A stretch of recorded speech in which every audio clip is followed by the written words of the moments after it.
Hello wrestling fans, the Wrestling Wizard here and welcome to another video. And in this video we're going to look at reasons for and against The Fiend returning to WWE. But before we get into that, as always, get down in the comments section, share your thoughts and opinions. Do you think Bray Wyatt's darker alter ego, The Fiend, is going to come back, or do you think we're going to see something completely new? Now, first and foremost, I'm going to start off with reasons for why we might see the Fiend gimmick come back, why we couldn't, how it could work. Well, the obvious elephant in the room here, he is much adored by fans. He was immensely popular, and fans could see that it wasn't the gimmick, it wasn't the Fiend alter ego that was the problem, it was the booking, and ultimately you could say the influence of Vince McMahon. Maybe Bray wanted to book the Fiend as a psychological gimmick, but Vince wanted to make it a supernatural gimmick. And the problem with booking it that way is there's too many limitations in the ring. How do you translate a guy that can get burnt alive and then put it into the ring?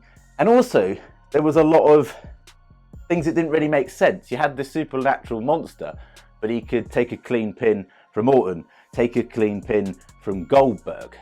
Like, it didn't make sense, and it was just really all over the place. But what if this time Bray wants to get things right? Second time round, this is the way the Fiend was supposed to be booked all along. This is the vision that Wyndham Rotunda, the man himself behind this alter ego, wanted things to go and play out. And I know we'd have to ignore past happenings like the whole burnt alive thing and the Hell in a Cell shambles, but this is Bray Wyatt. We can trust that, and we can just accept this is a reset.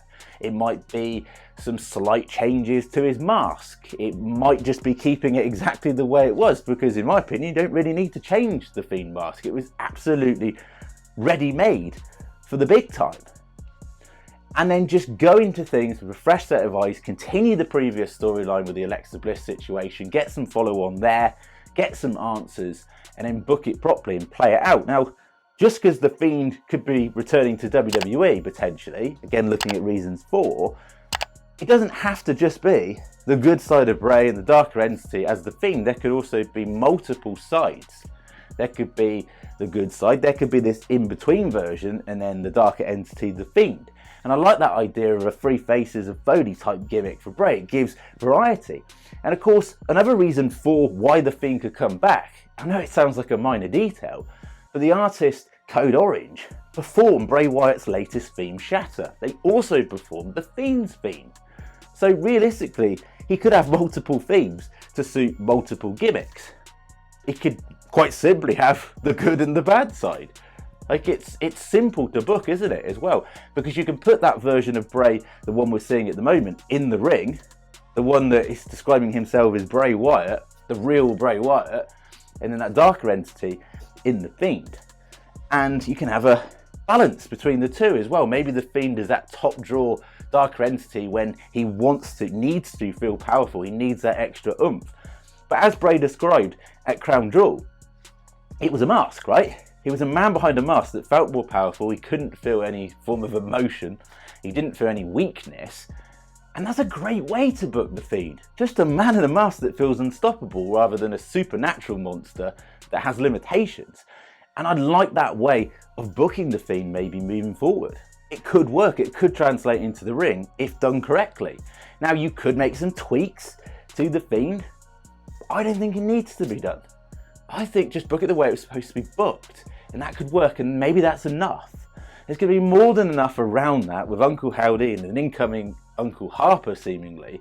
So there's lots of new, exciting and fresh dynamics going on within the current storyline already. So you don't need to complicate things.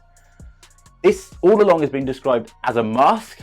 Not at any point has Bray Wyatt referred to it as the Fiend, although indirectly we know that's the case. So the questions are going to be, what if it's something new? And let's look at the reasons against why the Fiend might not come back. First and foremost, Bray Wyatt might want to wipe the slate completely clean and start afresh, start new with something different. Bring something different, a new mask, a new power. Maybe this is a higher power, this is even darker entity than the Fiend, but more on the psychological element rather than the supernatural. I don't know about you, But at Extreme Rules, when Bray Wyatt returned and we saw the Firefly Funhouse puppets come to life, other people of course playing those because Bray couldn't literally be in multiple places at the same time, it felt to me like closure. It felt to me like Bray was sort of doing away with the past and then moving on into the future, which is why maybe we saw the Firefly Funhouse deserted, the new mask, him come out with a new mask. Yes, he took it off, but that was maybe a teaser to say, this is the next storyline. This is not the mask that you were familiar with. Now, of course, the Fiend did get a huge pop, that person playing the Fiend at Extreme Rules, so there's still a lot of love for the Fiend. But what if Bray wants to bring something completely fresh into the fold? And this is like the darkest side of Bray. We've never seen this darkness to this sort of level, to this sort of psychological depth as well. That's what I love about it. This is Bray, literally, let's be honest, in a mental health battle in front of our very eyes on screen, and he's playing it to perfection, to absolute perfection. Now, I like the fact that we got all this intrigue surrounding Uncle Howdy and an incoming Uncle Harper, the multiple masks that we've been seeing and teased on screen. So we don't have a clue what is coming next. And I'm all down, to be honest with you, for seeing this current version of Bray in this conflict for a while. He wants to be Bray Wyatt. He wants to be remembered as a wrestler, to fulfill his potential in the ring. He described that at Crown Jewel. I want to be known as Bray Wyatt. He's in denial with this darker side, but what if for a while he's trying to be Bray Wyatt, but he realises ultimately that the monster within is the side that gets the admiration, the side that gets the reward, that gets the titles down the line, and that's where he needs to go to fulfill his destiny. It's brilliant. It's absolute genius storytelling. But to be honest with you, I couldn't make a decision one way or the other. I think logically it makes sense to tie up the loose ends from previous, i.e. WrestleMania 37 and Alexa Bliss, and I think they're doing that. I'm sure they're doing that. How they do that, we're going to go into a separate video on that in regards to Survivor Series, potentially some shenanigans going on there. But after all, whatever Bray Wyatt does, it's going to be magic, and we just got to trust in him because this is full on his creative. Behind the scenes, allegedly, Bray has got a huge input on his character at the moment. Pretty much 100% creative control, allegedly. And it seems that way because every week is played out to perfection. We know where we stand. It's a psychological battle inside Bray's head, which we're watching physically unfold.